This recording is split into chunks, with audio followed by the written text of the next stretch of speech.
este grupo poblacional se presenten, es decir, de los pirquineros, se presenten una serie de problemas de salud que, dada las condiciones precarias en que trabajan. Esa es la referencia de mi situación. Esa es la referencia general. Desde ahí me meto a la importancia del problema. ¿Y a qué hace referencia la importancia del problema? Recuerden que el primer elemento que hacía relevancia era la viabilidad del estudio. ¿Es viable mi estudio? Desde lo económico, desde lo político, desde lo financiero. En este caso, claro que es viable, porque afecta a una cantidad enorme de personas que normalmente en el campo son las cabezas de las familias en términos de la provisión de dinero y recursos. De tal forma entonces que el impacto que esto puede tener es enorme.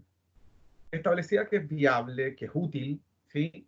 Y que no pueden olvidar que nosotros aquí vamos a determinar un vacío del conocimiento en términos de conveniencia. Y el principal vacío del conocimiento que tenemos acá es que no sabemos cuáles son, efectivamente, cuáles son las condiciones de trabajo de los pirquineros y si estas condiciones incrementan el riesgo de enfermar. Luego nos vamos a la magnitud del problema. Magnitud, impacto social y vulnerabilidad, que son los criterios que hablamos el otro día, y yo les mandé un documento en el cual estaba todo esto establecido claramente.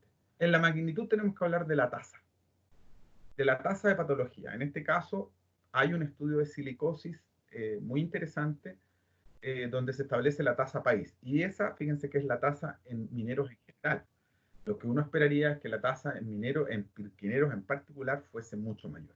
Desde el punto de vista del impacto social es altísimo, porque impacta lo familiar, lo individual, lo laboral, la salud, el sistema de salud, porque son personas que están desprovistas de un sistema de salud que los albergue o que los cobije. Y desde la vulnerabilidad, por supuesto, porque como profesionales de la enfermería nosotros podemos hacer intervenciones promocionales, en primer caso, es decir, educar, y en segundo término, preventivas, trabajar con la mutualidad del Estado, con el ISL, para que entregue, o las municipalidades o los organismos correspondientes, que puedan entregarle a estos trabajadores las condiciones adecuadas para desempeñarse. Eso básicamente. Y posteriormente teníamos que hacer la pregunta problema. Y yo les indiqué, les di hasta un ejemplo súper claro en el documento que les envié y que lo que me di cuenta en algunos reportes que me enviaron es que no lo leyeron. Porque ahí estaban claramente establecido que el objetivo general es 1 y los objetivos específicos máximos son 3. Les di un ejemplo. Les partía con la pregunta, ¿cuál es la prevalencia del COVID-19 en la región de Coquimbo durante el año 2020? Ese estudio lo pueden hacer sin ningún problema, que el grupo que quiera, porque nosotros no sabemos hasta que termine el año cuál va a ser la prevalencia, es decir, el número de casos acumulados durante todo este periodo. Lo que mide hoy día y que la intendenta entrega los reportes diariamente es la incidencia, es decir, casos nuevos. Y eso se va midiendo día a día. Mientras que con un estudio de prevalencia nosotros podemos estudiar los casos acumulados en el periodo. Y ese estudio de prevalencia, quien lo quiera hacer, va a poder indicarles cuántos se contagiaron, o sea, el estudio en definitiva les va a entregar como resultado el informe epidemiológico. Cuántos se contagiaron, cuántos se murieron, cuántos se recuperaron, etcétera, etcétera, etcétera. Y en ese documento que yo les envié, incluso estaban ejemplos de objetivos generales, ejemplos de objetivos específicos, o sea, la mitad la pega hecha. Entonces pregunto, con total humildad, y espero que ustedes también me respondan con total humildad, ¿leyeron ese documento?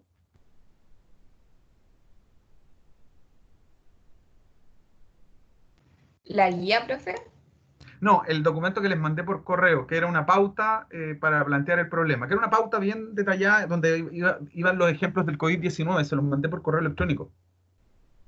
No, no la vi. Ya. Yo tampoco la vi, ni siquiera tenía idea. Es que se las envié por correo, chiquillas. Se las mandé, ¿cuándo? La semana pasada, si no me equivoco. Si no me equivoco. O el viernes o ayer.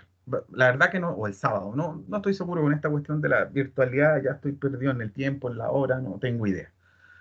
Entonces, reitero, es muy importante que hagamos el esfuerzo de trabajar. Viene un fin de semana largo, entonces quiero que sean súper honestos y honestas conmigo. Ustedes saben que yo los conozco, yo tengo claridad absoluta de cuánto rinden ustedes, pero entiendo que no han avanzado mayormente. Entonces, pregunto, si dejamos la entrega para el lunes, ¿van a haber mejores trabajos? Sí, Sí, profe. profe. Entonces, el curso, ¿está de acuerdo que la entrega se posponga para el día lunes? Que no les vaya a chocar con Sí. otra prueba y todo lo demás. ¿Sí? Entonces, voy a reenviar el correo esta tarde, revísenlo en todo caso, pero se los voy a reenviar esta tarde, y ahí está el caso del COVID-19. Pregunto, Profe, perdón, ándale, Renata primero. Profe, es que en el correo que mandó dice primera entrega jueves 30 de mayo y 30 de mayo cada día sí, sábado. no, es el 30 de abril, próximo, este jueves. Ya, por eso No. La me segunda confundí. entrega es si no me equivoco, el 28 de mayo. Es que me tengo que haber confundido, pero no importa porque lo estamos ajustando ahora. Ya, profe, Y como gracias. yo veo que hay pocos avances, prefiero que entreguemos el lunes. Profe, ¿usted me podría mandar el correo de la persona que está haciendo el estudio de gerontología en la universidad? Ah, por supuesto, sí. La profesora Doris Sequeira se llama. Y su correo es doris.sequeira, Sequeiras con Q de queso, @ucentral.c. Ya. Entonces Igual, usted si tengo coméntele alguna y duda, le después. escribo por el correo. Por supuesto, la idea es que de aquí al jueves, por favor, el jueves. Yo sé que ustedes son aves nocturnas, lo sé, pero el fin de semana yo me voy a perder este fin de semana porque necesito aislarme y esconder el computador y esconder el celular y no ver más pantallas porque me voy a quedar ciego, así a esta altura, como está el estado actual de mis ojos. Entonces, dicho lo anterior, y el que atina gana, el que se duerme pierde. ¿Quién quiere tomar el tema del COVID? ¿Quién no tiene tema? Recuerden que este es un ejercicio, no es que Profe, este estudio lo van a desarrollar hasta el final. ¿Sí? profe, yo quiero tomar con mi grupo el de la que dijo de las condiciones laborales de los enfermeros actualmente. Fantástico. Ya, nosotros queremos. Listo, lo armamos. Mire, entonces, ¿qué es hoy día al final? Nos vamos a quedar un ratito Sí, de hecho con nos la María queríamos Paz, quedar y ¿sí? Y lo vamos trabajando en paralelo. Son ya, grupos poblacionales distintos, pero en términos metodológicos vamos a ir abordándolo de la misma manera. ya, Y si me permiten, miren, les voy a compartir acá lo que tengo acá, que es un ejemplo en el fondo, pero se lo envié por si alguien lo quería tomar. Y está abierto por si alguien lo quiere tomar, porque es un tema que vamos a tener que hacer, que es, Profe, dígame, mi grupo tiene, o sea, vamos a hacer el tema del COVID. listo, fantástico, esperemos un segundito entonces. Ya. Profe, igual nosotros vamos a hacer un tema del COVID-19. Pero tenemos que ver si pueden hacer el mismo tema, chiquillos, si lo que hay que hacer son cosas distintas. Y entiendo que hay un grupo que me informó primero de tomar el COVID, así que tienen que tener ojo. Y por eso yo les decía que me lo informaran para que no se chocaran. Fíjense, este es el documento que les mandé y esto es en el fondo los ejemplos que yo les di. ¿Cuál es la prevalencia del COVID-19 en la región de Coquimbo durante el año 2020? El objetivo es determinar la prevalencia, así de sencillo. Y los objetivos específicos, primero identificar la población con diagnóstico positivo COVID-19 en la región de Coquimbo durante la semana epidemiológica correspondiente al año 2020, porque se van a dar cuenta que el año epidemiológico va de julio a junio, no de marzo a diciembre. El año epidemiológico va de julio a junio. ¿Ya? Lo vamos a ver más adelante. Luego hay que caracterizar epidemiológicamente los casos de contagio en la región. ¿Sí? Es decir, ¿qué significa caracterizar epidemiológicamente? ¿Quién? ¿Dónde? ¿Cuándo? Y en definitiva, la evolución de la patología que está en el tercer grupo, el tercer objetivo, de determinar la prevalencia COVID-19 en la región de Coquimbo de acuerdo a los grupos etarios y el resultado de la evolución de la patología, lo que les decía, quienes se recuperaron, quienes se murieron, etc. Pero ese análisis epidemiológico, para que valga la pena, tiene que ser extremadamente detallado. ¿Sí? Esa base de datos lo más probable es que la tengamos, entonces hay que construir una base teórica muy fuerte. Entonces, la pregunta es, de los grupos que hoy día quieren estudiar el COVID, ¿cuál es la mirada que le van a dar? Yo entiendo que de Valentina, Profe, ¿no? nosotros, ¿Perdón? ¿Profe? Sí. Mi grupo lo va a hacer, o sea, lo vamos a hacer el COVID, pero en funcionarios. Fantástico, ¿ven? Ahí tienen, excelente. ¿Y algún grupo va a tomar este tema desde ya para descartarlo?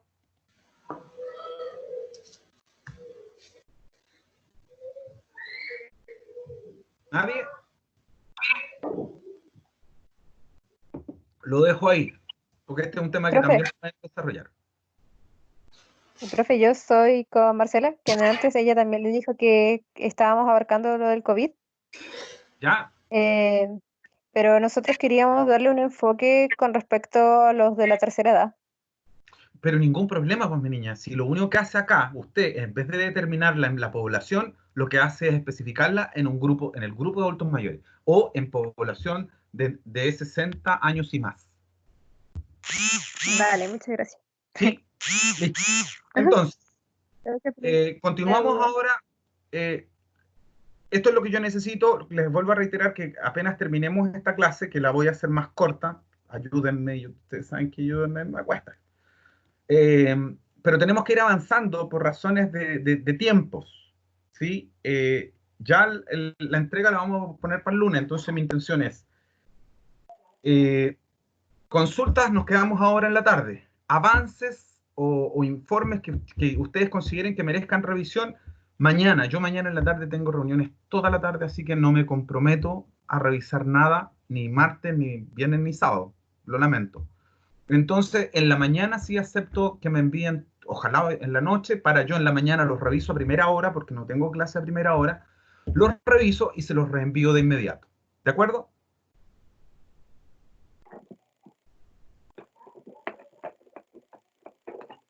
Ahora Ya, entonces, profe. gracias. Profe, antes de que Dígame. comience la clase, usted me había dicho que escogiera como un rango, pero no sé si estuve bien porque escogimos con mi grupo gerontología, pero en el área de especializado como en el área de la salud.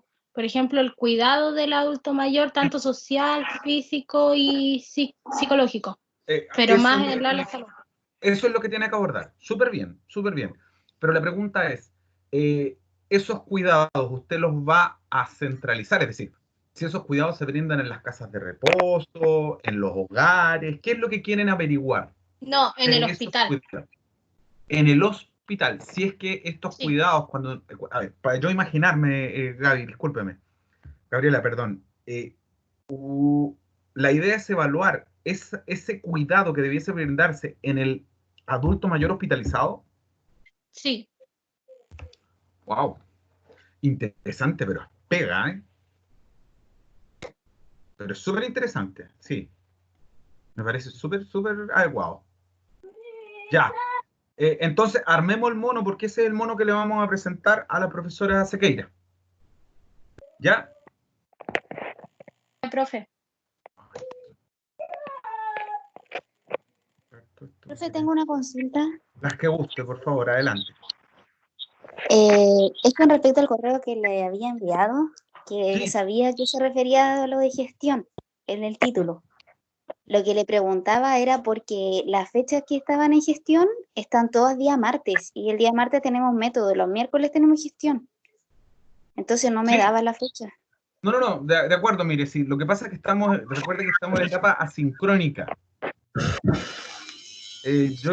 Mi intención es que las fechas no tengan mucha relevancia, porque lo que nosotros vamos a hacer es que tenemos prueba, por ejemplo, en este horario, ¿sí? Y lo más probable es que hayan estudiantes que no puedan rendirla o el mismo día porque trabajan o porque tienen otras evaluaciones. Entonces, mi intención es que el día no sea fijo.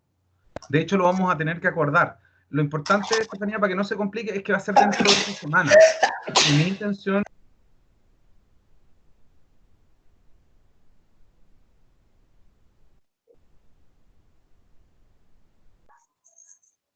activó el audio. Ahí Bueno, sí.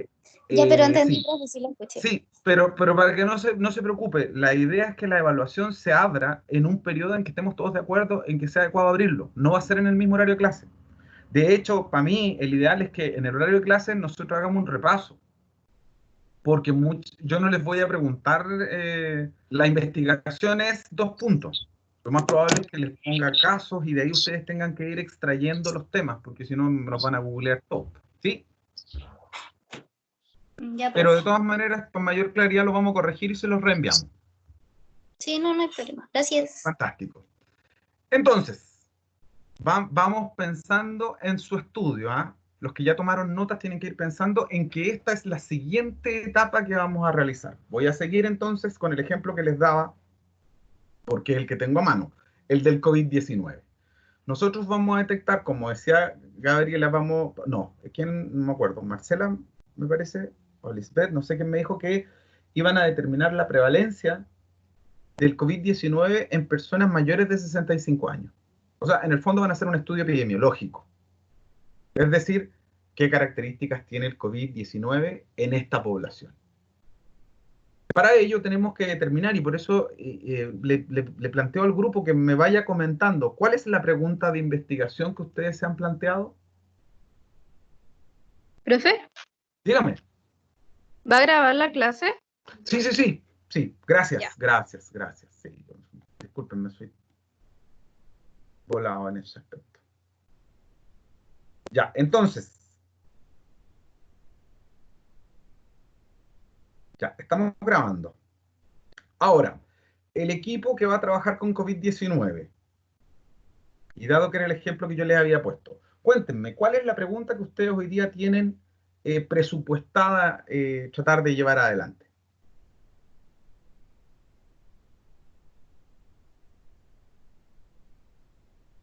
En nuestro caso, profe, que aún, o sea, aún no lo redactamos así como del todo, pero es que estábamos pensando que nuestra pregunta de investigación fuera más bien enfocada en por qué este grupo es más de riesgo y la atención que se le brinda en los casos de los infectados.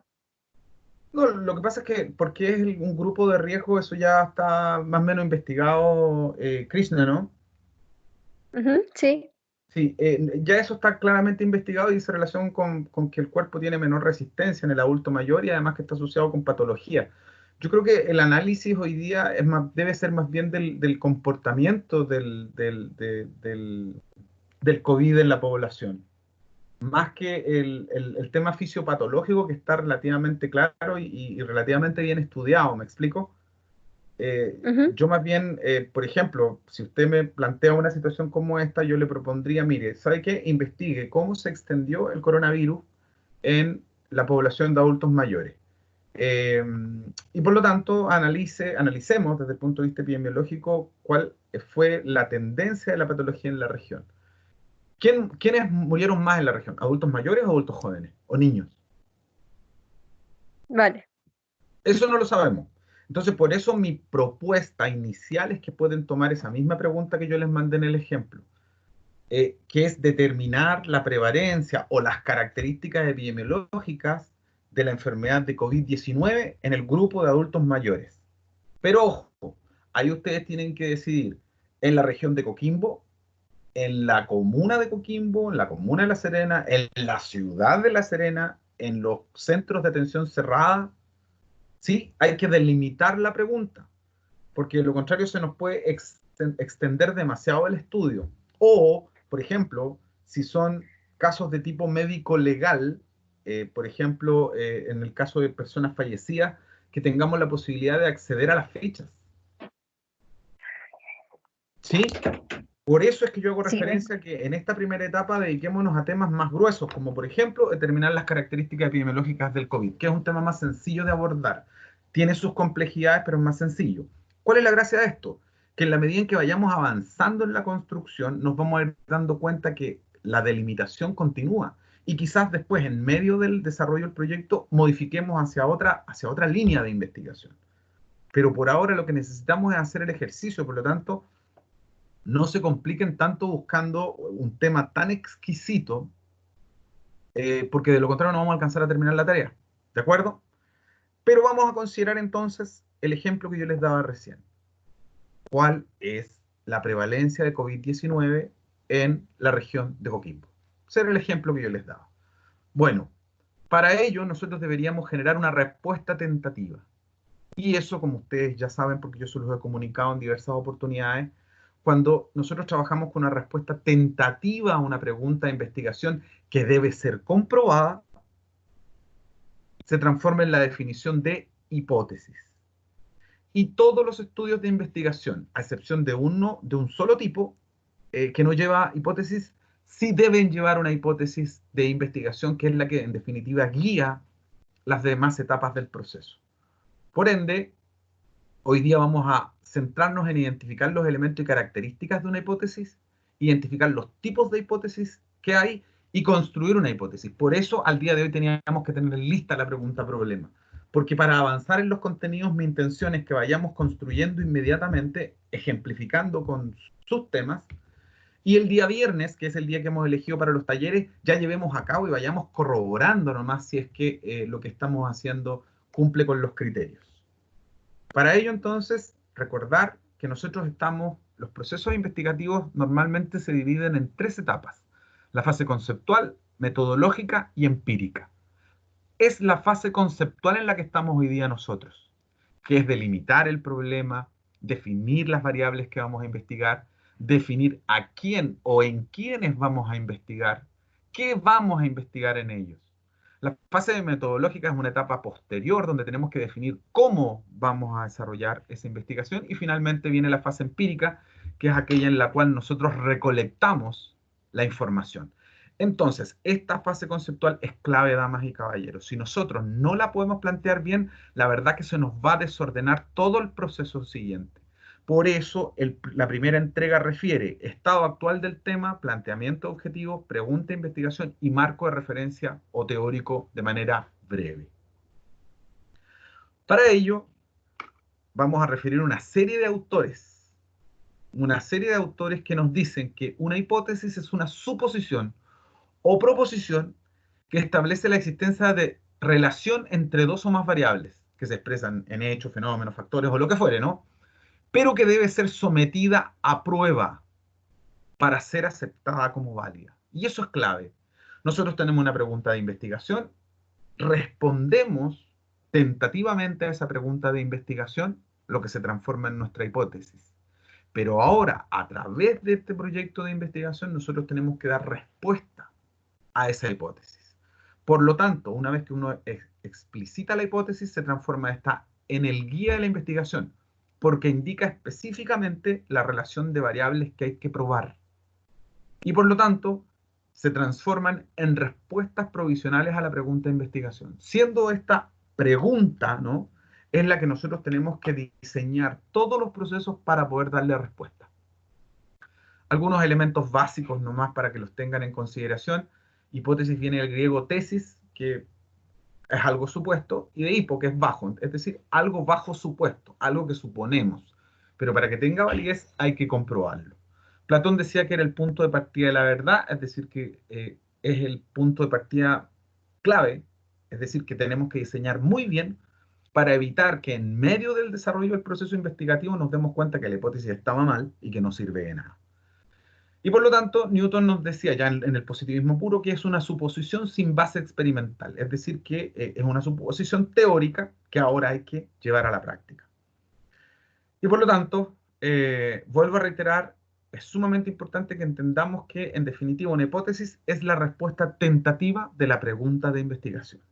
Si nosotros decíamos recién que nuestro interés era determinar la prevalencia del COVID-19 en la región de Coquimbo, nuestra respuesta tentativa debiese decir que la prevalencia de el COVID-19 en la región es de un 15%, y que sus características, o si nuestra pregunta hubiese sido ¿cuáles son las características epidemiológicas del COVID-19 en la región de Coquimbo?, nuestra respuesta tentativa sería que en Coquimbo el perfil epidemiológico de los afectados por COVID-19 son personas de mediana edad, portadores de patología crónica, que coinciden con contactos con personas que viajaron al extranjero, o los resultados que vayamos obteniendo. Pero uno tiene que plantear esta respuesta tentativa antes de iniciar el proceso investigativo para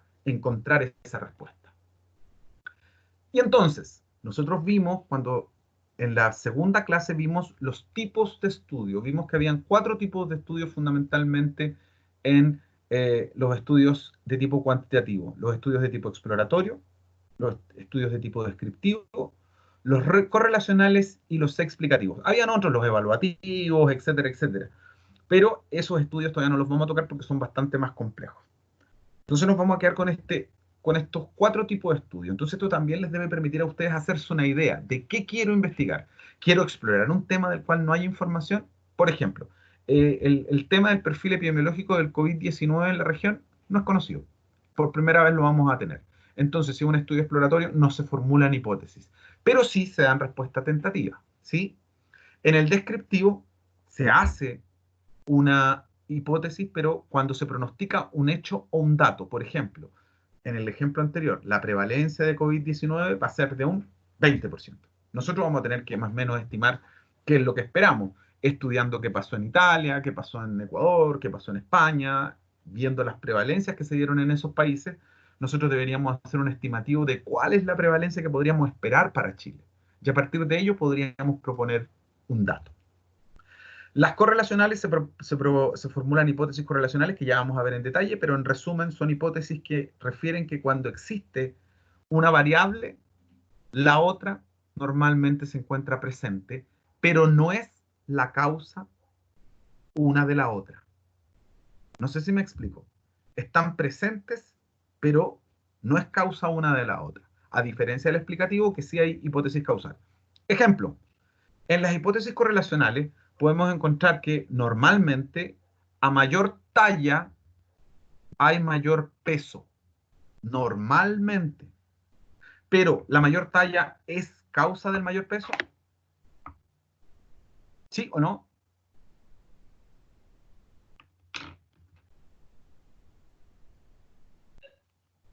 ¿Sí o no? Sí. ¿Es segura que la mayor talla es causal del mayor peso? ¿Es la causa del mayor peso? No necesariamente. No necesariamente. Porque lo más probable es que la talla sea de 50 centímetros o de 2,80 m, no va a tener relación con los hábitos alimentarios o de ejercicio de la persona. ¿Me explico? Distinto es en el explicativo cuando yo formulo una hipótesis causal respecto de un caso que está más adelante que vamos a explicar, que dice relación con la hiperactividad en niños, el síndrome de hiperactividad, y su relación con la hipoxia neonatal. Es decir, niños que durante el proceso de parto hayan sufrido de hipoxia, ya sea porque el parto fue demorado, porque fue un parto doloroso, distótico, etc., o porque el chico tuvo circulares del cordón. Muchos niños se enredan en el cordón umbilical y sufren hipoxia. ¿Qué se ha demostrado? Que los niños que sufren de esta situación efectivamente tienen mayor probabilidad de sufrir y el síndrome de hiperactividad. Entonces, ahí sí hay una relación causal. O, como también conocemos, el efecto del hábito tabáquico y el cáncer pulmonar. ¿Hay cáncer pulmonar sin hábito tabáquico? Sí, pero son muy pocos. No sé si pude explicar claramente. Hay más ejemplos adelante, pero quería que tuvieran esta idea y más adelante la vamos a desarrollar de mejor manera. Bueno, la hipótesis siempre tiene que ser simple. Otro ejemplo que vamos a ver es el aprendizaje de metodología y la investigación con el concepto de aprender. Es decir, si yo aprendo, apruebo. Simple. Clara, no dejar dudas respecto a la naturaleza de lo que se propone. Es decir, de lo que el proponente, aprender, y del consecuente, el aprobar. Así de claro. Concreta, aprendizaje de metodología de la investigación. O sea, es decir, algo sumamente concreto, sin irnos por las ramas, sin dar 5.000 explicaciones, a lo concreto. Evitar supuestos vagos es lo que estamos diciendo, ¿no? Y en lo ético, la hipótesis debe ser ética. Yo no puedo plantearme hipótesis que puedan afectar de manera ética a las personas. Por ejemplo, solicitar antecedentes de mortalidad de personas contaminadas con COVID-19 sin la autorización legal de familiares y las autoridades pertinentes. debe de llevarse a una situación real, ¿sí? Es decir, algo que efectivamente podamos comprobar en términos concretos. Por lo tanto, para ello, las variables que vamos a medir, por ejemplo, consumo de tabaco y cáncer pulmonar, deben ser claramente comprensibles, precisos y lo más concretos posible. Y por supuesto que esta relación debe ser clara y verosímil. ¿Qué significa eso? Que haya evidencia científica que nos permita comprobarla. Observables y medibles, es decir, que tengamos algún instrumento que nos permita medir efectivamente la ocurrencia de dicha situación. Y por supuesto que hayan técnicas disponibles. No podemos soñar hoy día con, ojalá, hacer un examen y, por ejemplo, un estudio de serología positiva para COVID-19 en la región. Es decir, tendríamos que estudiar a toda la población y saber si es que tienen los antígenos o los anticuerpos. Para ello, no tendríamos las técnicas disponibles, no porque no existan, de hecho existen, sino que están agotadas y nos costarían millonadas de pesos poder acceder a ellas. Entonces, dicho lo que decíamos previamente, que una hipótesis tenía que ser la respuesta tentativa a una pregunta de investigación, nosotros podemos aseverar que estas tres pueden ser hipótesis. Primero, estos son ejemplos que están en el libro que yo les indiqué que podían revisar. La proximidad geográfica entre los hogares de las parejas de novios está vinculada positivamente con el nivel de satisfacción que le proporciona su relación. ¿Sí? ¿Qué nos está diciendo esto? Que está vinculando dos variables. La primera es geográfica, que es la proximidad geográfica. El otro es la vinculación positiva, es decir, una percepción positiva, que estaría incrementando el nivel de satisfacción de esa relación. Nosotros tenemos que probar esto, y eso lo hacemos normalmente a través de encuestas. Por otro lado, en el segundo ejemplo dice, la incidencia de cáncer pulmonar es mayor entre fumadores que entre los no fumadores. Claramente, para ello tenemos que estudiar el fallecimiento o los casos de cáncer pulmonar y estudiar la exposición a tabaco durante la vida. Y eso evidentemente que nos va a permitir probar la existencia de una mayor frecuencia de cáncer pulmonar en personas con el hábito tabáquico.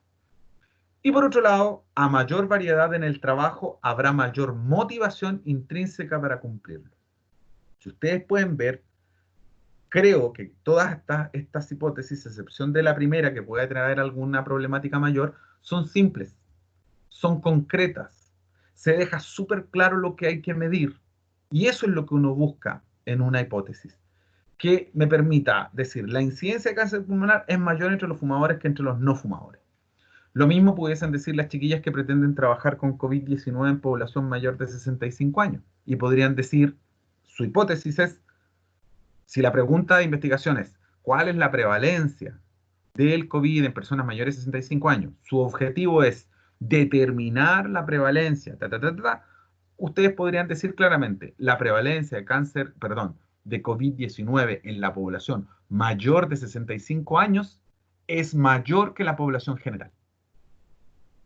Y ahí dejan claramente establecida la relación que ustedes buscan desarrollar.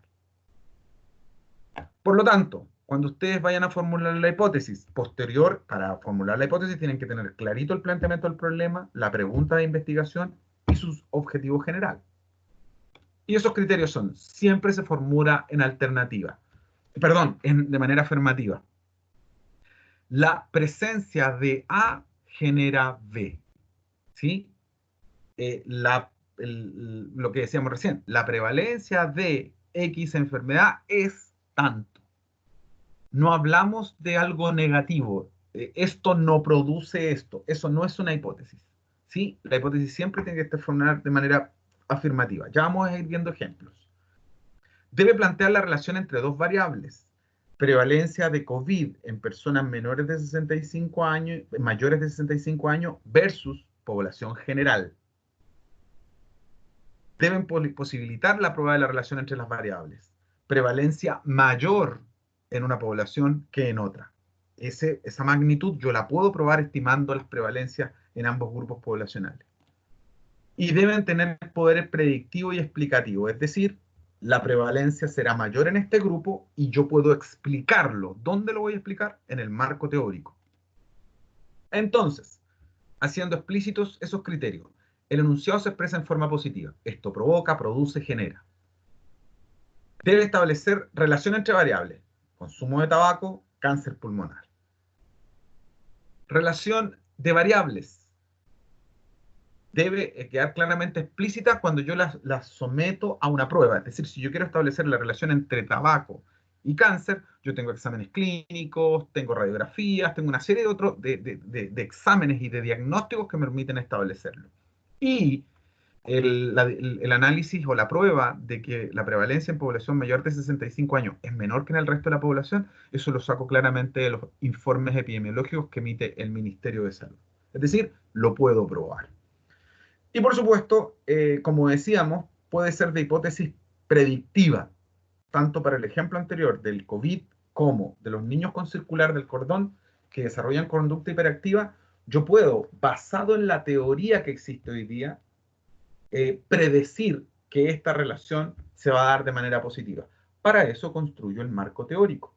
El marco teórico me da el sustento para hacer todas estas aseveraciones. Como ya dijimos, hay 4 tipos de hipótesis. La primera, descriptivo de valor pronóstico.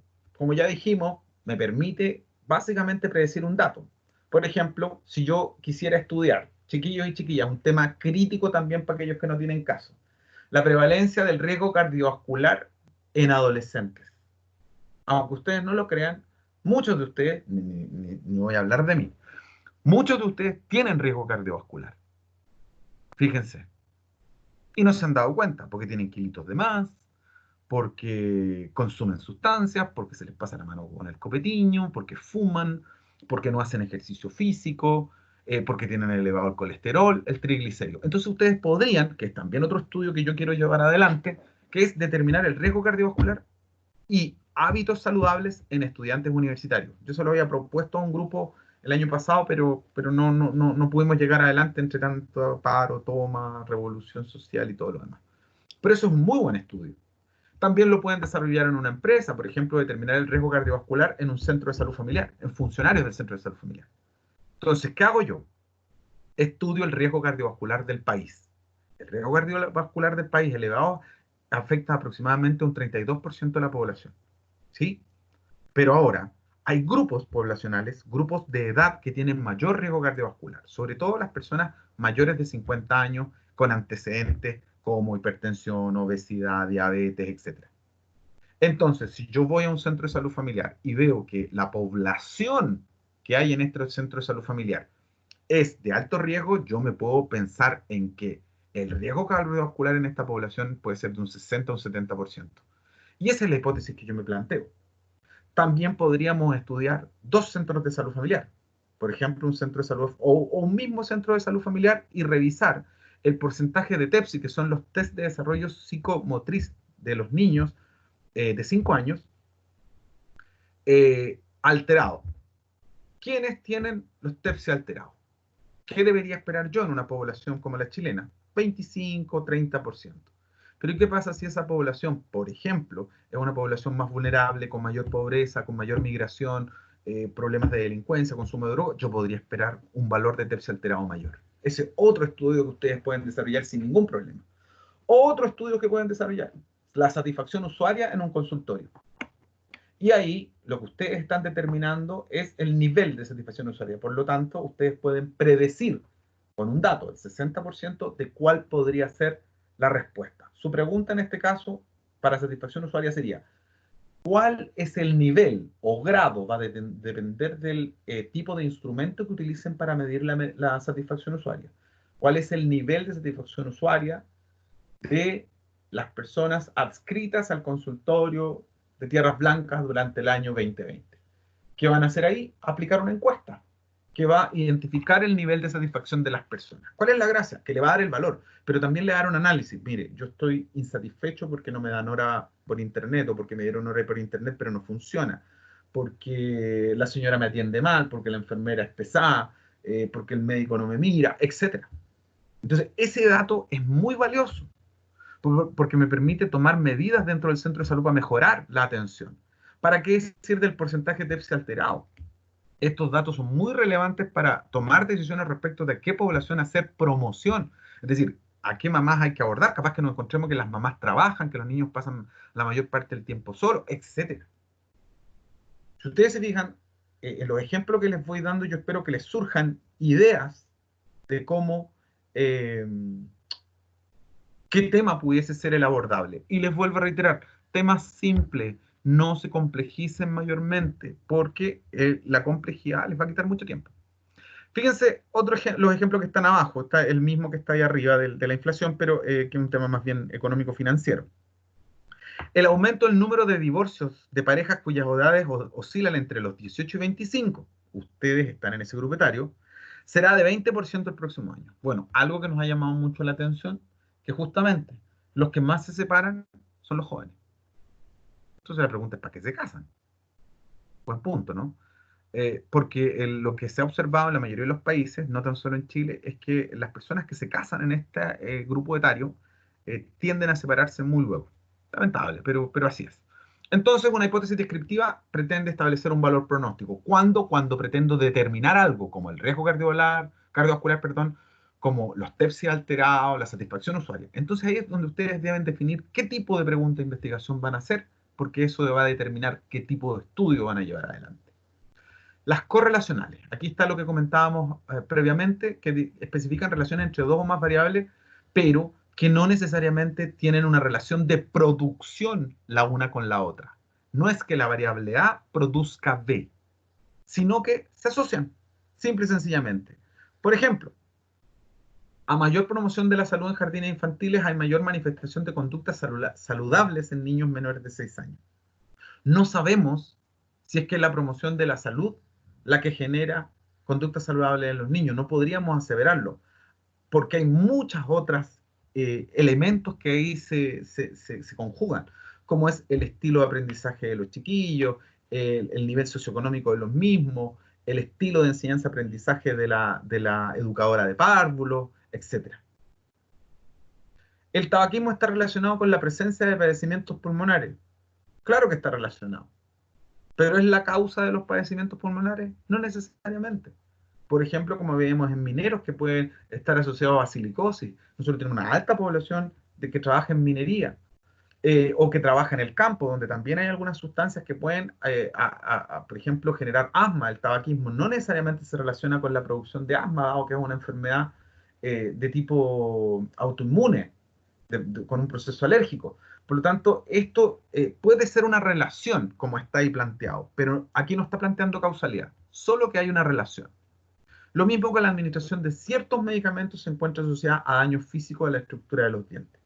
Es decir, cuando yo quiero iniciar una línea del descubrimiento de la causa de un fenómeno, yo parto con este tipo de hipótesis, que normalmente se van afinando con el correr del tiempo hasta llegar a una hipótesis de tipo causal.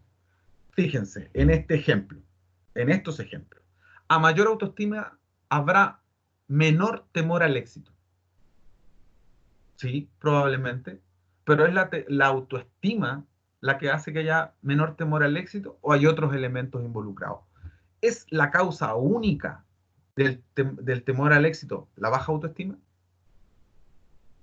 Y ahí hay un grupo de otros ejemplos que la verdad no me interesa mucho porque son ejemplos genéricos, pero les pueden servir a algunos. Entonces, la hipótesis en los estudios correlacionales, el principal criterio es que una variable no es causa de la otra. Están relacionadas, como dijimos, talla y peso. Están relacionadas, pero no necesariamente son la causa. Por lo tanto, es lo mismo indicar que X es mayor a Y o que A mayor X mayor Y, etc. El ejemplo clásico es el talla-peso, pero pueden haber un sinnúmero de otros ejemplos, como por ejemplo que el grupo sanguíneo y el COVID-19. ¿Existe alguna relación? No tenemos idea, porque hay que estudiarlo obviamente, pero hago referencia a que tendríamos que estudiar otras variables para poder determinar si es que existe o no alguna relación. Distintos son las hipótesis de diferencia de grupo, que es el tercer grupo, donde aquí la idea es comparar grupos, como por ejemplo el equipo que quería estudiar la prevalencia del COVID-19 en población mayor de 65 años respecto de la población menor. Ahí está clarito digamos, el ejemplo, ¿no? Ahí la hipótesis es de diferencia entre grupos y va a estar dada por que existe una diferencia de mayor prevalencia de contagios por COVID-19 en población mayor de 65 años respecto de la población general. Ahí estamos comparando dos grupos y eso hay que probarlo. ¿Sí? Así que ese es un buen ejemplo para poder claramente determinar lo que es una hipótesis de diferencia entre grupos. Y finalmente, bueno, aquí tienen otros ejemplos para que los revisen. El efecto persuasivo para dejar de fumar no será igual en los adolescentes que vean la versión del comercial televisivo a colores que el efecto en los adolescentes que vean la versión del comercial en blanco y negro. Bueno, hay unos estudios mexicanos que dicen que todas las propagandas dirigidas a los jóvenes tienen que ser en colores. ¿Sí? Pues nos parece obvio, pero eso hubo que probarlo. Y ahí se probó con dos grupos. A un grupo se le estudió con, digamos, comerciales a colores y al otro grupo no. Y se comparó entonces cuál era la diferencia entre unos y otros. Otros ejemplos abajo, los adolescentes le atribuyen más importancia al atractivo físico en sus relaciones de pareja que las adolescentes. Es decir, los varones en la etapa de la adolescencia tienden a preocuparse más por el aspecto físico que las mujeres. Esa podría ser una hipótesis. El tiempo que tardan en mostrar síntomas de SIDA las personas contagiadas por transfusión sanguínea es menor que el de las que adquieren el VIH por transmisión sexual. No estamos diciendo que sea la causa, sino que hay dos grupos que son diferentes y nuestra intención es probar que hay diferencia en esos dos grupos. Ese es el sentido. Y finalmente, las hipótesis que establecen relación causal. Aquí sí tiene que haber un sentido de entendimiento o dirección entre las variables, es decir, una variable provoca otra. Ejemplos. Aquí tenemos que establecer y probar, y en estos ejemplos se describe la relación de causa y efecto. La desintegración del matrimonio provoca baja autoestima en los niños, en los hijos e hijas. Eso hay que probarlo. Un clima organizacional negativo genera bajos niveles de innovación en los estudiantes. También hay que probarlo. Pero aquí, como ustedes pueden ver, se establece la relación entre la desintegración del matrimonio como causa, porque fíjense lo que dice ahí, provoca. Ahí está el elemento central de este tipo de hipótesis. Aquí nosotros estamos dando intencionalidad y dirección a la relación. A, desintegración del matrimonio, provoca B, baja autoestima en los hijos. Clima organizacional negativo genera, produce bajos niveles de innovación en los estudiantes. Por lo tanto, en el caso de lo que nosotros hemos estado viendo hasta ahora, lo que vamos a hacer es medir variables. Nosotros dijimos que las variables eran atributos o características de sujetos u objetos que podíamos medir. En este caso, las variables ya lo hemos dicho, y está más detallado nomás, una es causa y la otra es efecto. Por lo tanto, nosotros tenemos que establecer esta relación. Una variable X influye en o causa una variable Y. En este momento, cuando nosotros desarrollamos este tipo de hipótesis y no otra, solo este tipo de hipótesis causal, nosotros podemos establecer 4 elementos básicos que vamos a estudiar en epidemiología, que son los criterios de causalidad en salud. Primero, como ya dijimos, la existencia de correlación entre las variables, es decir, en presencia de la variable A, se produce la variable B, hipótesis de correlación. Relación temporal, se suma a esto, es decir, la variable A es previa y debe estar presente para que se produzca la variable B, en una relación de tiempo, una está antes que la otra. Fuerza estadística, que lo vamos a ver más adelante, es decir, que estadísticamente hayamos comprobado que la relación tiene confiabilidad. Lógica científica, es decir, que estén todos los antecedentes científicos en la literatura que nos permitan fortalecer esa relación. Y finalmente, fuerza de la asociación. La fuerza de la asociación se mide con un concepto que vamos a ver más adelante que se llama riesgo atribuible, que nos dice cuál es el exceso de riesgo que existe de que yo padezca una patología por tener presente tal o cual factor.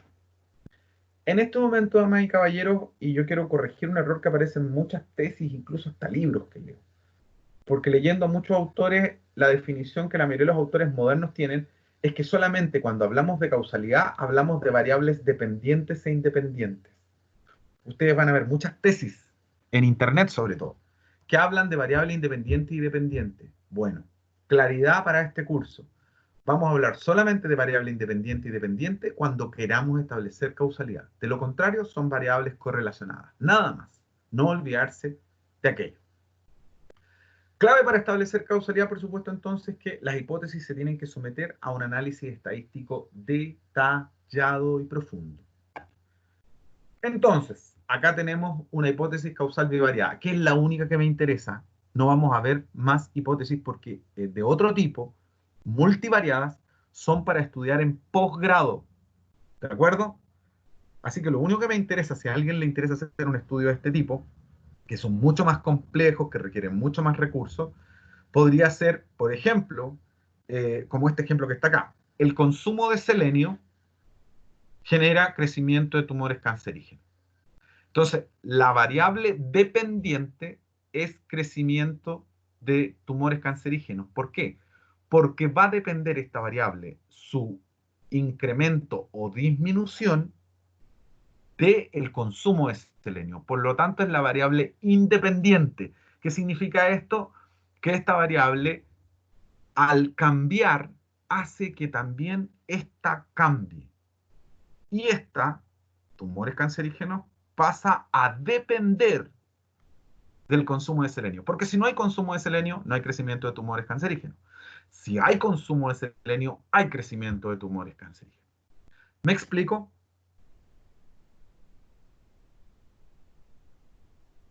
Damas, caballeros. Sí, profe. Sí, profe. Ya, fantástico. Entonces, aquí hay otros ejemplos, pero que solamente quiero que los tengan en su imaginario, pero no son estudios que yo pretendo que hagamos ahora porque son para posgrado, en su magíster, en su doctorado. ¿Sí? Fíjense, la cantidad de variables que podemos estudiar. Aquí necesitan regresión lineales, usar equipos estadísticos muy complejos y la verdad que no estamos para eso. ¿Qué es importante para generar la hipótesis? La unidad de análisis. ¿Quiénes van a formar parte del estudio? Ya lo dijimos, grupos de adultos mayores de 65 años. ¿Qué variables vamos a medir? Las características epidemiológicas. ¿Dónde es mayor la tasa? ¿Dónde es mayor la prevalencia? ¿Qué elementos lógicos? Que vamos, de lógica de medición en el fondo, que la población mayor de 65 años tiene una mayor prevalencia. A eso hace referencia el elemento lógico que hay que probar. Y por ejemplo, aquí tienen ejemplos para que revisen las clases y vayan, digamos, cotejando lo que ustedes están haciendo con lo que dicen las clases. El ejemplo, aquí el estudio, un estudio clásico en desarrollo infantil. El estudio era determinar que los niños que nacen con circular del cordón umbilical desarrollan una conducta hiperactiva e irritable. Bueno, esto es el estudio primario. Luego los estudios determinaron que, claro, la circular del cordón umbilical es una causa de hipoxia. Entonces, la causa directa de la conducta hiperactiva e irritable en los niños durante la etapa de niñez, valga la redundancia, temprana, era producto de la hipoxia.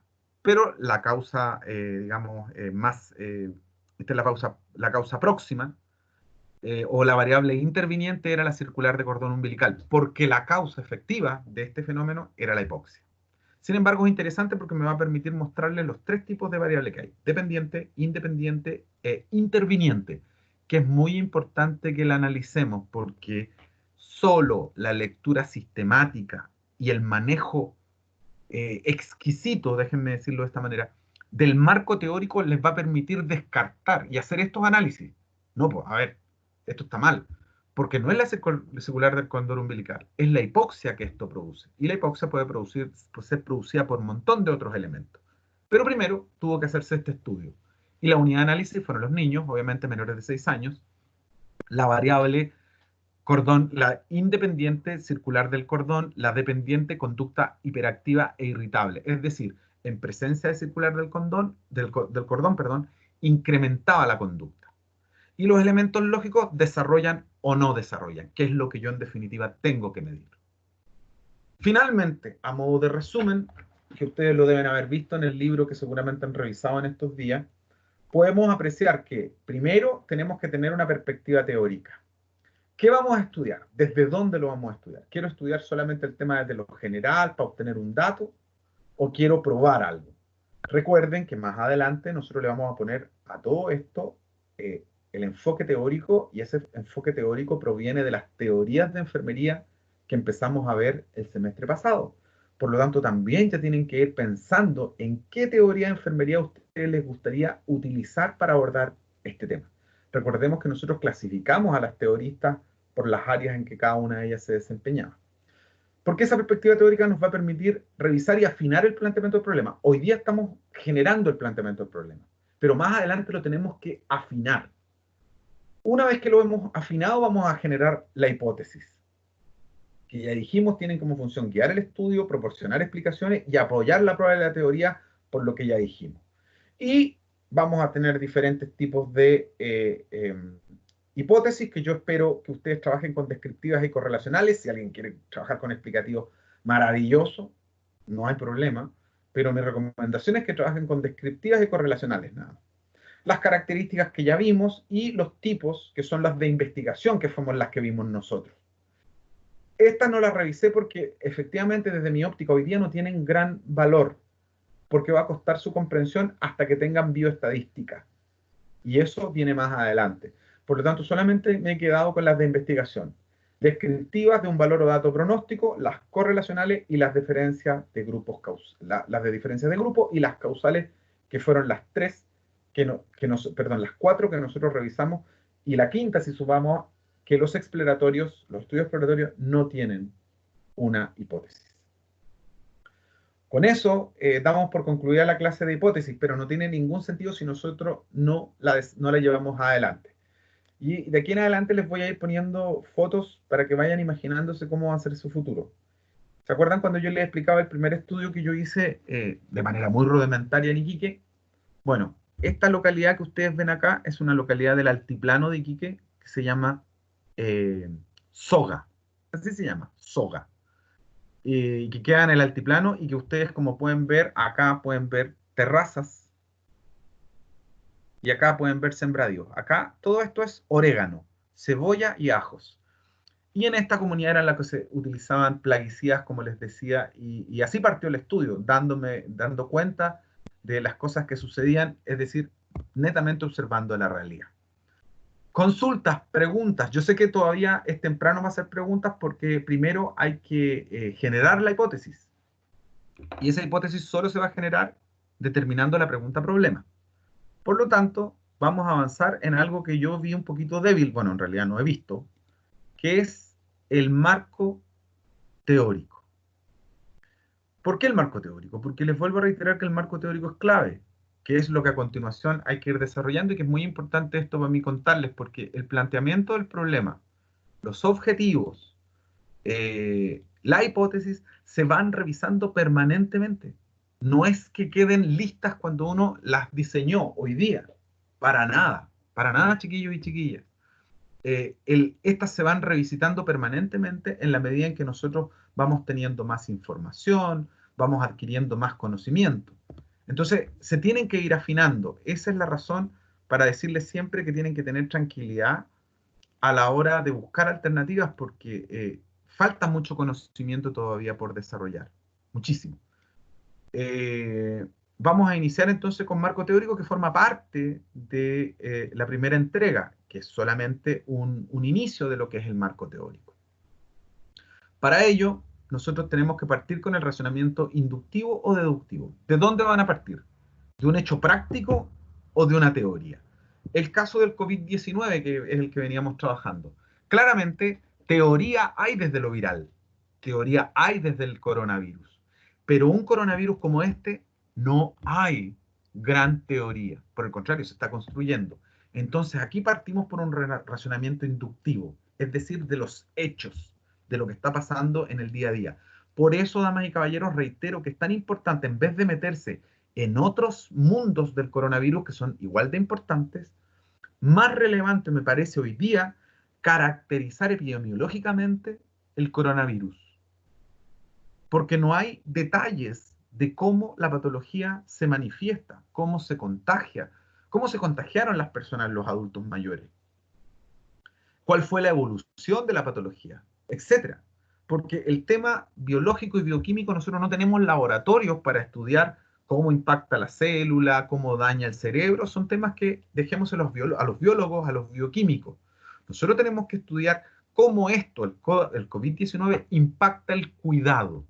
Entonces también no deja de ser importante algo que ustedes mencionaban recién, el equipo mencionaba, que pudiese ser estudiar, por ejemplo, cuáles fueron los protocolos utilizados para evaluar o para manejar el COVID-19 en Chile, en términos de la clínica, no ya hospitalizadas las personas, respecto del mundo. Son distintas, es decir, en el fondo, ¿cuál es la gestión del cuidado de estos pacientes?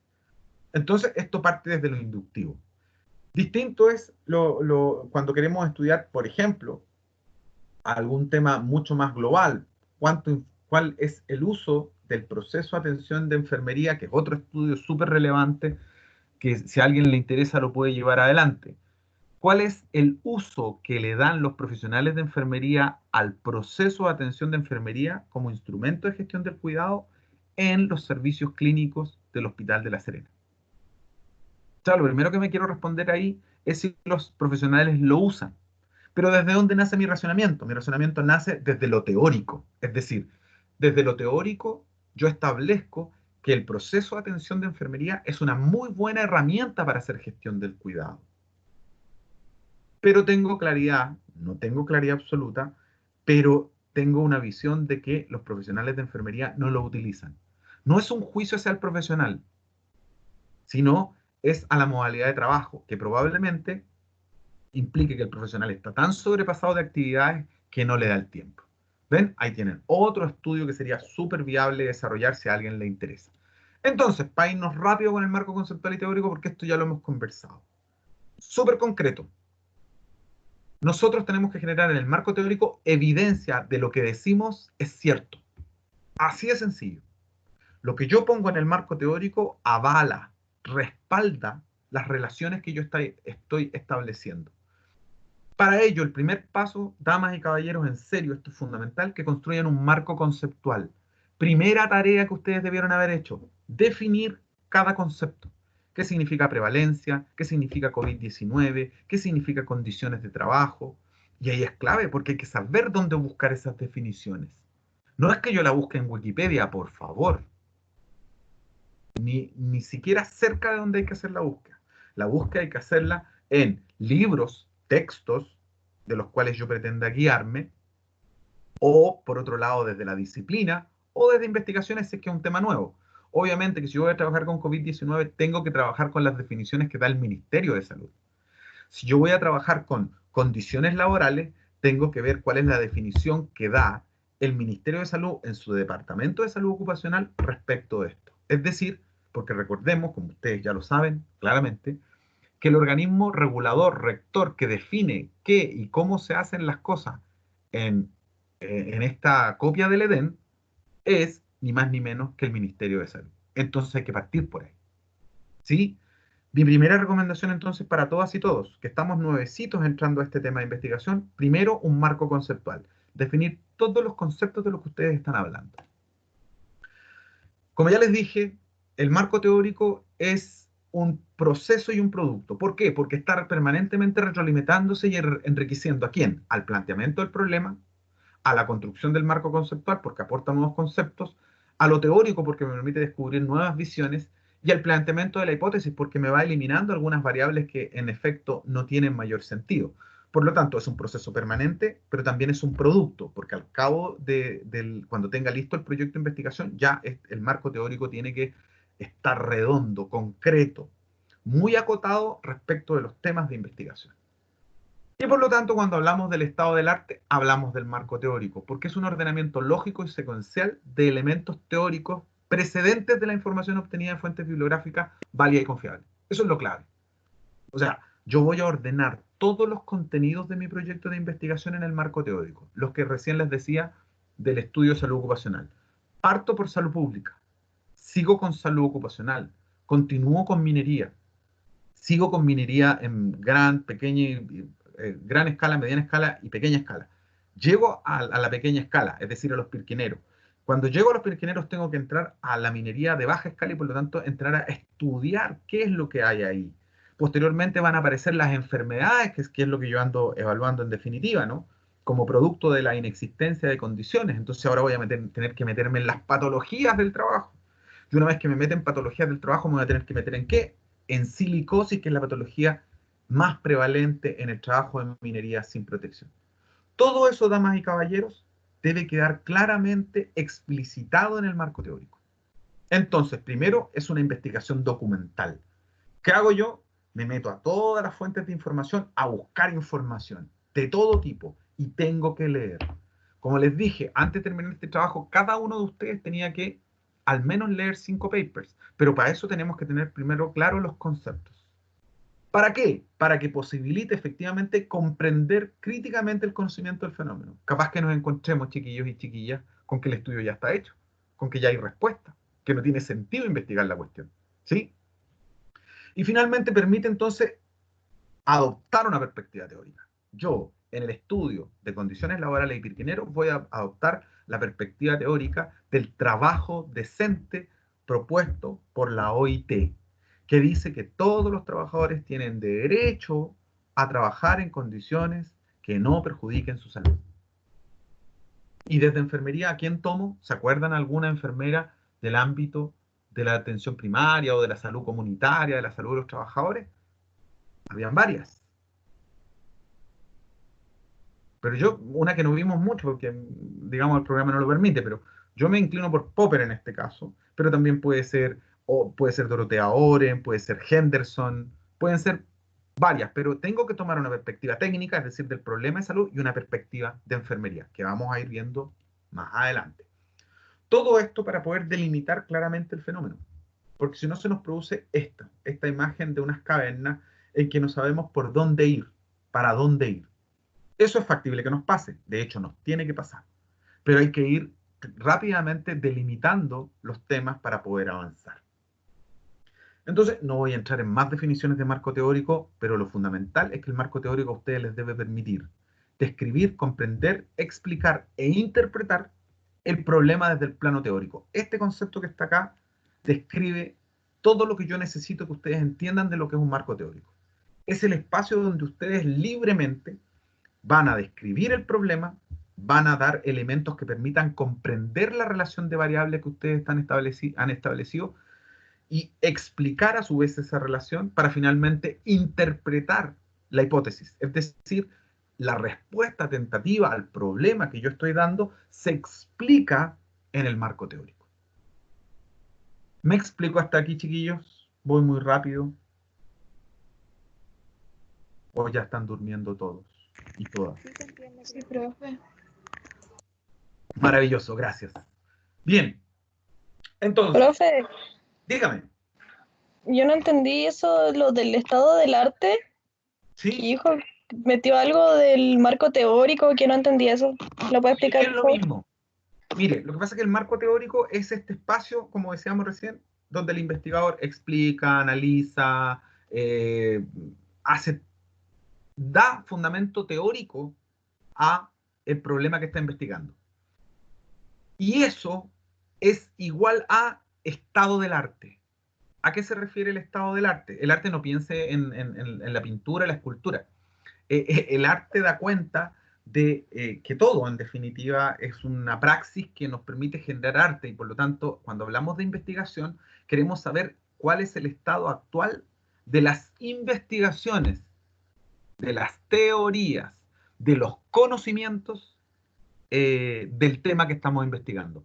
A eso se refiere con el estado del arte. También podríamos decir el estado de conocimientos. ¿Me explico? Sí, entonces son lo mismo. Es lo mismo, exactamente. Ah, ya.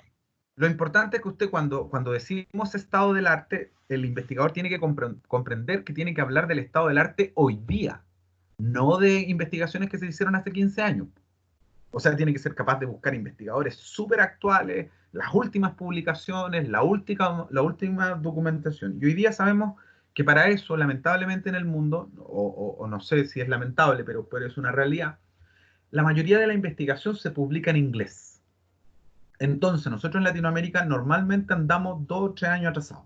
Por ejemplo, para las personas que están trabajando en el COVID, me van a tener que mandar un correíto y yo les voy a mandar las publicaciones Scopus. Bueno, les sirven a todos, ¿ah? Que son, pero ahí está la última investigación que hay en el mundo sobre el COVID-19. Pero déjenme decirles algo. Toda está en inglés. Ya ustedes me dirán, un chiste, pues, si para eso están los traductores de Google. Pero los traductores de Google u otros traductores no manejan bien la conceptualización científica. Por lo tanto, normalmente traducen con error. Así que es un muy buen ejercicio que ustedes pueden desarrollar para construir el estado del arte, leer en inglés. Ya les voy a mandar algunos papercitos para que se entretengan. Vamos rápido. Marco conceptual, ya lo dije, no voy a repetir esto. Esto es para que lo lean. De verdad se den el trabajo de leerlo.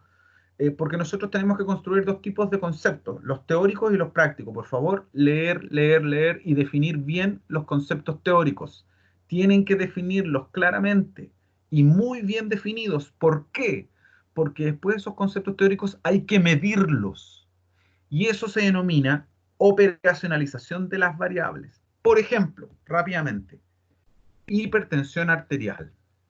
La hipertensión arterial nosotros podríamos decir que es el incremento de la tensión de la sangre al interior de los vasos sanguíneos producidos por un incremento metabólico que a su vez hace que el organismo haga una solicitud mayor de oxígeno y nutrientes, lo que llega como un mensaje químico al corazón, haciendo que éste se acelere y por lo tanto incremente la presión de la sangre. ¿Sí? Esa es una definición fisiológica. Pero, ¿la puedo medir? ¿Sí o no? ¿La puedo medir?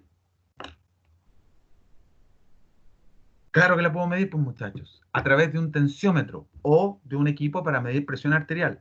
Pero la definición es muy ambigua, entonces tengo que operacionalizarla para determinar claramente cómo medirla. Entonces ahí viene la definición técnica. La presión arterial para este estudio se definirá como la tensión que ejerce la sangre sobre los vasos sanguíneos medida en milímetros de presión, de milímetros ejercidos de presión por superficie, o milímetros de mercurio como se medía antes, pero hoy día es milímetros de presión por superficie, la cual se mide a través de un tensiómetro y me permite caracterizar a la tensión arterial como normotenso, hipotenso e hipertenso. ¿Se fijan? La operacionalización de la variable me permite medirla. Por lo tanto, el concepto que yo debo desarrollar desde lo teórico es un concepto que me permita medirlo.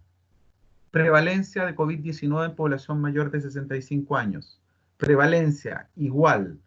Número de casos diagnosticados de COVID-19 partido por población mayor de 65 años, por 10.000 o 100.000, dependiendo de la tasa que vayamos a calcular. Esto comparado con tasa de COVID, número de casos de COVID-19, partido por población general. Incluso todo eso lo puedo hacer por grupos. Por lo tanto, yo cuando defina prevalencia no la voy a definir como el número de casos acumulados en una población, que es como nosotros la habíamos visto teóricamente en algunas clases, sino que vamos a definir prevalencia como el número de casos diagnosticados, confirmados, partidos por la población. Se fijan que, no sé si me explico bien, pero la idea es que la definición que ustedes hagan de la variable les permita medirla, permite establecer claramente cómo se va a medir. Y eso lo vamos a ver de inmediato. Antes de ello, recordar algunos conceptos que son conceptos teóricos y empíricos. Conceptos teóricos, por ejemplo, calidad, aptitud, dedicación, que son súper complejos medirlos. Así que para que tengan cuidado con el concepto teórico. A diferencia de conceptos empíricos, que edad, número de, cantidad de, género u otros que ya son, no es que sea fácil, pero son más sencillos de medir. Por otro lado, el marco teórico, y esto es relevante que lo consideren chiquillos y chiquillas antes de partir en la construcción, porque lo fundamental le permite prevenir errores que se hayan cometido en otros estudios, por lo tanto hay que leer los marcos teóricos de los otros estudios. Orienta el estudio, como ya les dije, para saber qué técnicas y métodos son los más adecuados de acuerdo al tipo de variable que van a medir. Guía al investigador para que se centre en el problema. Entonces, en el marco teórico no se pongan a hablar del universo. Concéntrense en el marco teórico en las variables de interés. COVID-19, población mayor de 65 años. Ahí está mi centro. Van a ir emergiendo nuevos elementos, pero el investigador sabrá cuadrarse, ordenarse, para evitar irse por las ramas. Ese es el sentido. El marco teórico también les permite documentarse, leer, estudiar, profundizar. Explica la hipótesis, la conduce y la fundamenta. Clave, pues. Clave. La hipótesis tiene que estar claramente fundamentada en el marco teórico. Y inspira nuevas ideas de investigación, obviamente. Por supuesto que va a ser finalmente uno de los elementos relevantes, finalmente uno de los más relevantes dentro de un estudio, que es el marco referencia para interpretar los resultados. Es decir, los resultados yo los voy a contrastar con lo que yo puse en el marco teórico. Si yo no incluí un resultado en el marco teórico, no lo puedo discutir. Así de sencillo. Entonces, ¿qué elementos van a estar en el marco teórico? Los conocimientos sobre el tema. COVID-19, salud pública, pandemia, prevalencia. Variables, prevalencia, población. La hipótesis. Existen antecedentes concretos que me permiten decir que la prevalencia en la población mayor de 65 años es mayor que en la población general. Y un poco la gráfica de lo que decíamos recién, ¿no? Lo que ya dijimos, conocimiento sobre el tema. Por favor, leer. Revisar cada una de las variables para establecer claramente su sentido y su significado. Y definirla para poder medirla, si no, no nos sirve. En la hipótesis, claramente probar las relaciones que estamos diciendo que se van a producir. Y que también esté explicitado el sistema en que vamos a utilizar para comprobarlo. Y estas son las etapas. Lo primero que ustedes debiesen estar haciendo es revisar literatura. Definir, bueno, esto lo vamos a ver después, pero para que tengan una idea. Hay 3 fuentes de información, la primaria, secundaria y terciaria. Miren qué originales los nombres. La primaria es cuando el autor es el que hace, desde el cual nosotros obtenemos la información, o cuando entrevistamos a la persona. Una secundaria ya es un libro, una compilación, una revista. Por ejemplo, si ustedes trabajan con un paper de investigación, es una fuente secundaria. Si entrevistan al autor, es una fuente primaria. ¿Sí? Si, por ejemplo, en el futuro, ustedes van, para el análisis de los resultados, van a entrevistar a las personas, digamos, van a entrevistar a las personas que tuvieron COVID-19, esa es fuente primaria. Si van a revisar los informes epidemiológicos del Servicio de Salud Coquimbo o la ficha del paciente, es una fuente secundaria. Pero si van a revisar el informe anual de la prevalencia que emite el ministerio, ya una fuente terciaria, porque aquí se acumulan los diferentes papers. Y, por favor, esto es importante que lo revisen, aunque ya lo vieron con el profe Claudio Piña, así que no me voy a detener en ello, sino que me voy a ir a la revisión de literatura, que tiene que ser una selección, lectura y crítica del material. Por lo tanto, tiene que ser información que efectivamente provenga de fuentes válidas, para que después no estén chocando con que la información no era lo suficientemente correcta. Como ya les dije, ni Wikipedia, ni academia, ni nada de eso. La cita bibliográfica yo entiendo que ya la saben hacer bastante bien. Les voy a subir un manual, pero nos vamos a dedicar a ello más adelante. No todavía, pero ustedes ya lo saben hacer relativamente. Nada, del resto no, esto es para que ustedes lo revisen, porque en términos teóricos nos vamos a entrar en aquello. Y esto es importante también que lo revisen para saber qué es lo que efectivamente lleva el marco teórico. Y por último, yo sé que estoy pasado en el tiempo, chiquillos, pero me parece importante que lo veamos, que es algo que puse acá, en esta clase, construcción del marco teórico, que lo vamos a ver la próxima semana, pero que les es importante para hoy día. Rápidamente, si me permiten. Acá. Esta clase ya ustedes la tienen en sistema. Me imagino que la revisaron hoy día antes de venir a clase, por supuesto, ¿cierto? Claro que sí. Fíjense, todos esos sitios me di el trabajo de buscarlos y ponerlos ahí, porque son los sitios de donde ustedes van a obtener información válida y confiable. Hay otros sitios, por supuesto, los que van a trabajar con el tema de condiciones de trabajo de los trabajadores. Las mutualidades tienen información. La Superintendencia de Salud tiene información, un montón de instituciones. Pero estos son sitios donde hay información de enfermería, chiquillos. Dialnet, Ahí está la página para dirigirse. Esta es Publimed, extraordinaria, pero casi pura música. Mire, perdón, medicina. Cuiden, que es una página española de enfermería. Lo mismo, Cuida también española. Enfermería portuguesa, Liliax, Cielo, Cochrane Library. Esta se las recomiendo porque hay mucha información. Mucha. En Cochrane van a encontrar de todo. ¿Por qué? Porque les permite partir con una visión más grande, más amplia. Y por supuesto, si buscan datos específicos de Chile, al DEIS. El DEIS es el Departamento de Estadística, de Epidemiología e Información de Salud, del Ministerio. Y todos los sitios oficiales. Entonces, la búsqueda, la recomendación inicial es que busquen por los sitios oficiales, primero del gobierno respecto a todos los temas, colegio, enfermeras, comiencen por lo general. El marco teórico, reitero, cuesta construirlo, no es fácil y demora tiempo. ¿Ya? Con eso nos quedamos por ahora. Voy a cortar la grabación para que no sea más larga.